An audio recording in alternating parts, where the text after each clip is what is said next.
Bueno, buenas tardes a todos. Hoy día vamos a continuar un poco con lo que habíamos empezado la vez pasada, que es justamente la parte de ácido. Es decir, ustedes habían tenido que resolver hasta los ejercicios número 9 y 10. Estamos en la página 12.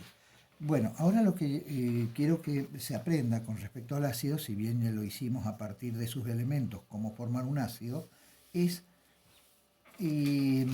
cómo es la ecuación. Por ejemplo, si nosotros vemos cómo hacemos una ecuación y veamos en todo caso lo que sería el ácido nitroso.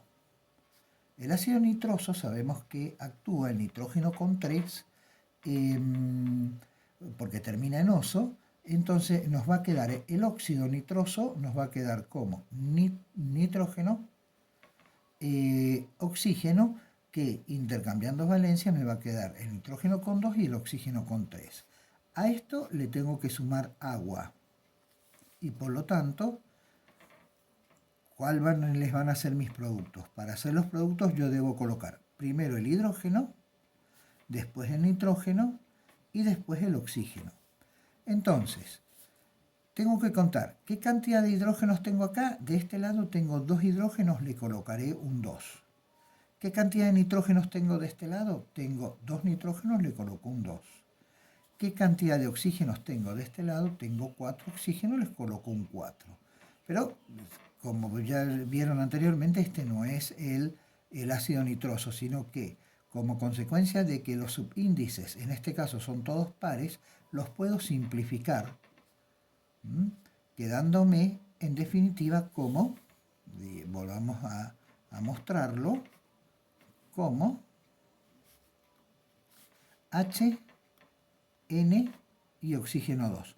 Pero si analizamos con respecto a esto, tenemos que todos los elementos estos son, o sea, de este lado tengo el doble de elementos que acá. Entonces, para poder equilibrarlo, debería agregarle un 2. Bien, otro de los ejemplos que sabíamos ver era el del ácido sulfúrico. El del ácido sulfúrico. El del ácido sulfúrico termina en ico. Me comí el sulfúrico. Termina en ico. Como termina en ico, está actuando el azufre con su mayor valencia. Es decir, que si yo hago el óxido, azufre y oxígeno, voy a tener 2 para acá y este que actúa con 6, 6 para acá. Al simplificar me va a quedar SO3 más el agua. Entonces, ¿cómo lo armamos? Colocamos los elementos hidrógeno, azufre y oxígeno y contamos la cantidad que tenemos en cada uno en los reactivos. Por ejemplo, del hidrógeno tenemos 2, del azufre hay uno solo y en el oxígeno es 4. Acá me queda el ácido sulfúrico y la ecuación totalmente balanceada. Fijémonos en otro ejemplo, como podría ser el otro que veníamos haciendo, que era el ácido perbrómico. El ácido perbrómico, como es a ver, vamos a ponerlo así, ácido perbrómico,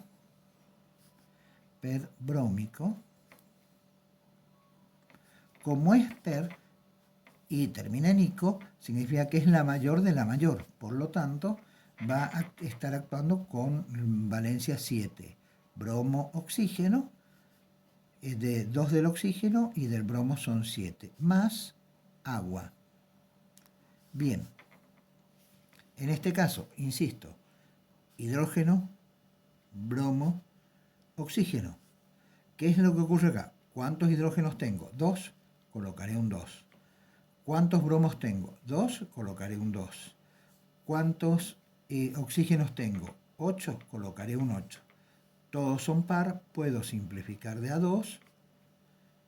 Bien, y como simplifiqué de a 2, cuando nosotros lo vuelvo a colocar para que más o menos ustedes se ubiquen, al haberlo simplificado me va a seguir quedando el doble de elementos en los reactivos, por lo tanto acá debería agregarle un 2.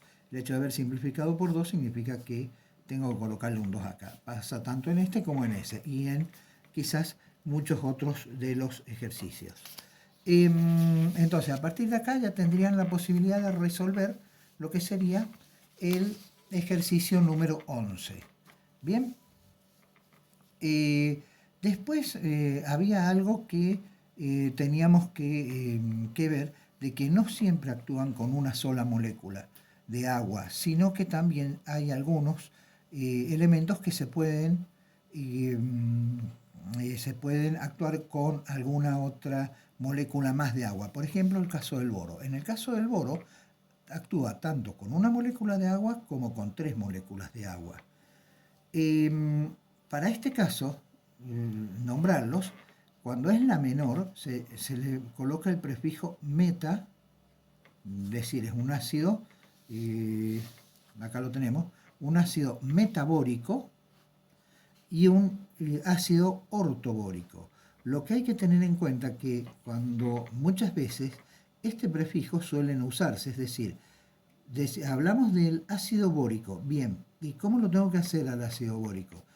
El ácido bórico no es con una sola molécula de agua, sino que yo me tengo que dar cuenta que es con 3 moléculas de agua. Si yo quisiera formarla con una molécula de agua, la voy a llamar metabórico. Bien. Otro de los elementos que también tiene una situación muy similar es justamente el oxoácido de silicio. En este caso, el silicio puede actuar con una y con 2. Y la forma de nombrarlo es la misma, es decir, metasilícico y ortosilícico. Pero voy a insistir en esto, que si yo les pido a ustedes que hagan o se encuentran en alguna ejercitación el ácido silícico, significa que es que es el que actúa con 2 moléculas de agua. Entonces yo lo puedo llamar ácido silícico, pero actúa con 2 moléculas de agua. Y los otros compuestos, que son el fósforo, el arsénico, el antimonio, que actúan con valencias 3 y 5, estos tienen la posibilidad de actuar con una, con 2 y con 3 moléculas de agua, ya sea para 3 o ya sea para 5. Es decir, acá lo tendríamos, ¿no es cierto?, para 3 o para 5. Y se combinan formando este tipo de ácidos. ¿Cómo los mencionamos? Los mencionamos como ácido metafosforoso, ácido pirofosforoso y ortofosforoso. O metafosfórico, pirofosfórico y ortofosfórico. Recuerden que cuando yo les digo ácido fosforoso, es el que responde a este. Es decir, que ustedes cuando yo les pida ácido fosforoso, se tienen que dar cuenta que lo tienen que hacer con 3 moléculas de agua. Lo mismo ocurre acá. O sea, que no necesariamente yo les voy a pedir que hagan un ácido ortofosfórico, sino que les voy a pedir hagan un ácido fosfórico. Entonces ustedes van a decir, pero es con una, con 2, con 3. No, si es fosfórico solo, es con 3 moléculas de agua. Acá les indica una tablita que estos números que tienen acá son los denominados subíndices que tendrían cada uno de ellos. Por decirles, a ver, qué sé yo, observen por ejemplo en el caso del ácido ortofosfórico, que es 3, 1 y 4. Y bueno, acá me está indicando 3, 1 y 4. Lo ven en esa situación, pero en términos generales es más fácil armarlo así que estar acordándose de la tablita. Bueno, y por último tenemos los ácidos anfóteros, que los ácidos anfóteros están dados principalmente, son aquellos metales que pueden actuar tanto como ácidos o como hidróxidos, es decir, va a depender en qué concentración relativa estén de protones o de oxidridos. Pero no siempre actúan. Por ejemplo, puede ocurrir para elementos de una sola valencia, como el zinc y el aluminio, para elementos de más de una valencia, pero en algunos casos una sola de ellas es la que actúa. Por ejemplo, el cromo, que tiene más valencias, actúa únicamente como anfótero para la valencia 3. Y los otros casos son para el plomo y el estaño, que sí actúan con valencia 2 y 4. En la última página, es decir, en la última página no, sino que en la página 16, aparecen o les va a aparecer los distintos tipos de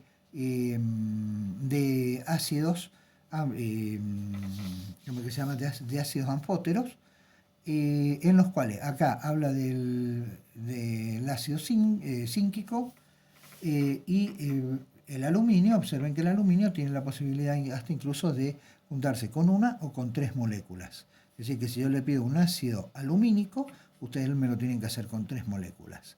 Y para el plomo como para el estaño, se produce de esta manera, tanto para uno como para otro, pero deben recordar que lo hacen para 1 y para 2 moléculas de agua. Recuerden, ortoplúmbico, si yo les pido el ácido plúmbico, saben que es con 2 moléculas de agua.